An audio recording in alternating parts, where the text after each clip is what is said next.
What's up, everyone? Welcome to the video.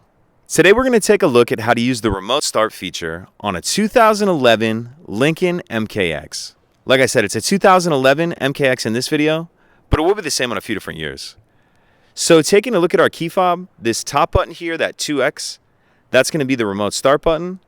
In order to use the remote start, we need to lock the vehicle and then press that button twice, and you'll see the lights flash and the vehicle will start. And this is going to run from 5 to 15 minutes before automatically turning itself off if you don't get in and hit the stop start button. And we'll take a look at how to adjust that duration at the end of this video. If you want to cancel the remote start, turn the vehicle off before you've gotten in, you just press the remote start button one time and it'll turn the vehicle off. Now it's remote started again.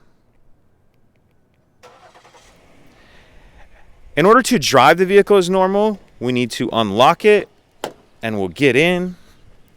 And just as you normally would, when you normally start the vehicle, you'll press the brake in and hit the stop start button. And now you can drive as normal. Now we'll take a look at how to adjust the duration of how long it will run for before automatically turning itself off. We're going to do that using these buttons on the left-hand side of the steering wheel. I'm going to zoom in on the dash, but just so you know what I'm pressing when I say I'm scrolling left or right, up or down, and OK. These are the only buttons I'll be using. So depending on what screen you're starting from, you'll need to scroll up or down and keep scrolling until we get down to the settings menu and then press OK. And then once it says vehicle settings, press OK again. Once we're on this screen, we're going to scroll down till vehicle is highlighted, press OK. Once we're on this screen, we're going to scroll all the way down until we get to remote start, press OK.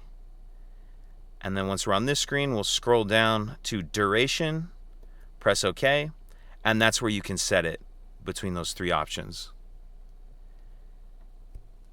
If you have any questions, please let me know. If you could take a second to like and subscribe, it helps us out, and I'd appreciate it. Thank you.